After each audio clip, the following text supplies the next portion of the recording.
안녕하세요. 내 책을 서점에서 만나는 기적 책과 강연입니다.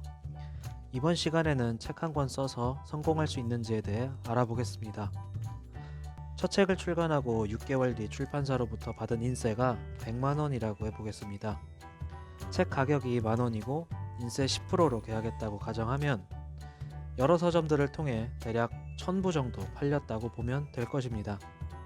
만약 그의 수입이 책을 판매한 것이 전부라면 연봉은 100만 원이 될 것입니다. 책을 써서 성공하세요. 책을 쓰고 강연을 하면 부자가 될 수 있습니다. 라는 말을 하면서 어떤 사람들은 책이 경제적 성공을 담보한다고 확언을 합니다. 물론 책을 써서 많은 돈을 번 사람도 있습니다. 하지만 확률은 매우 낮습니다. 단순히 책 판매나 강연으로만 인생 역전을 꿈꾸지 마세요. 일부 언론과 방송에서 나오는 초대박 베스트셀러들은 극히 드문 케이스입니다. 간혹 투고된 원고의 출간 계획서를 열었을 때 저자 홍보 방안에 이런 문구가 쓰여 있는 것을 볼 수가 있는데요. 초판 2000부 전권 1개월 내 소진 가능합니다. 지인들을 동원하면 기본빵은 할 겁니다. 해병대 전우회가 다 사줄 겁니다. 교인들이 구매할 겁니다. 등 그 이유도 각양각색인데요. 하지만 책을 출간한 저자들을 만나서 판매에 대해 물어보면 하나같이 하는 말이 있습니다. 책이 진짜 안 팔려요? 지인들이 책을 안 사줘요. 맞습니다. 정말 책 한 권 팔기 힘든 세상입니다. 문화체육관광부가 발표한 2019 국민 독서 실태 조사 결과에 따르면 지난 1년간 성인 종이책 연간 독서율은 52.1%로 10년 전인 2009년 대비 약 20% 감소한 결과를 보이고 있으며 성인의 독서량은 6.1권으로 2017년보다 2.2권 감소했습니다. 독서율 52.1%란 성인 절반가량만이 1년에 책을 한 권 이상 읽었다는 의미입니다. 여기에 독서량 6.1권을 결합해보면 1년간 성인 절반이 책을 2달에 한 권가량 읽었다는 해석이 가능합니다. 결국 출판사의 입장에서도 해를 거듭할수록 책을 팔아 이윤을 남기기 어렵다는 말인데요. 이는 저자에게도 마찬가지일 것입니다. 제가 책을 쓴 뒤 평소에 친하게 지내던 지인이 한 말입니다. 아는 사이끼리 책 한 권 줄 수도 있지 않냐고 반문할 수도 있지만 저자 입장에서는 다릅니다. 수개월간 깊은 고민과 자료 조사를 통해 태어난 책을 누군가 마치 가벼운 물건 다루듯 이야기한다면 자기 자신이 왜 책을 썼는지 자괴감이 들기에 충분합니다. 이 영상을 빌어 여러분들께 말씀드립니다. 함부로 저자에게 책을 달라고 하지 마세요. 그럴 거면 차라리 잘 썼다는 칭찬 한마디, 고생했다는 한마디라도 더 해주시기 바랍니다. 다시 본론으로 들어가서 이렇게 책이 팔리지 않는 출판 시장에서 내 책의 출간과 함께 대중들의 반응을 이끌어내긴 여간 힘든 것이 아닙니다. 10수년 전엔 일쇄에 1, 2만 부 정도 찍어내던 시절이 있었습니다. 출간 후 출판사는 막대한 홍보 비용을 들여 버스나 신문 광고에 책을 알리면 하루에 3, 4천 부씩 팔리던 시절이 있었습니다.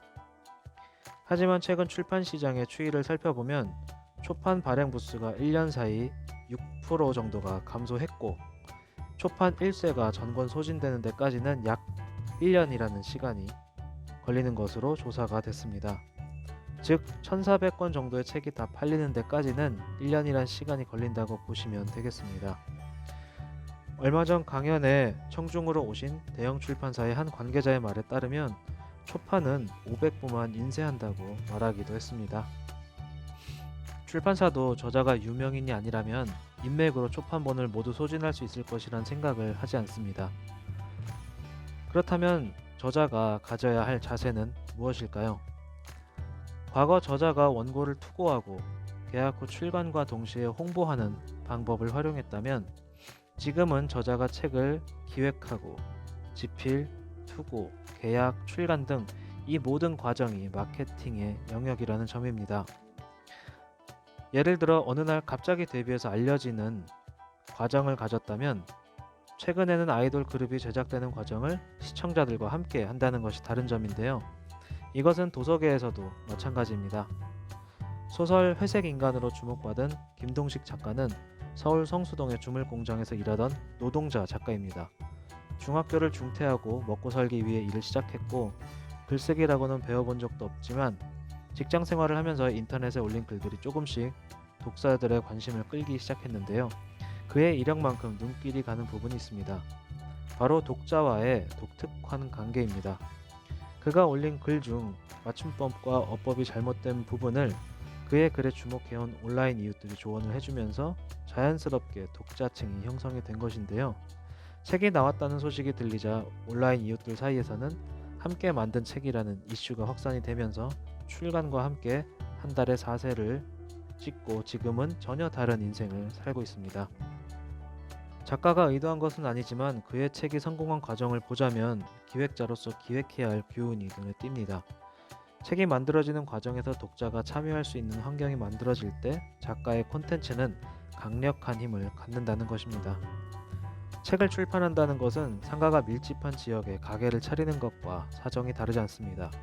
위치를 어디에 잡아야 할지, 무엇을 팔지, 어떤 손님에게 팔지, 어떻게 단골 손님을 만들고 관리해 나갈지를 생각하지 않으면 그 가게는 살아남기 힘듭니다. 만약 여러분들이 책을 쓰고 있다면 크리에이터의 관점으로 시장을 바라볼 수 있어야 합니다. 오늘은 책과 성공이란 키워드로 이야기를 해봤습니다. 물론 책 한 권 쓰고 베스트셀러가 된 저자들도 많습니다. 특히 요즘같이 소셜미디어의 발달로 작가라는 문턱이 더욱 낮아진 것도 사실인데요. 이럴 때일수록 자신의 컨텐츠를 날카롭게 기획하는 부분이 무엇보다 중요할 것입니다. 지금까지 내 책을 서점에서 만나는 기적, 책과 강연이었습니다. 감사합니다.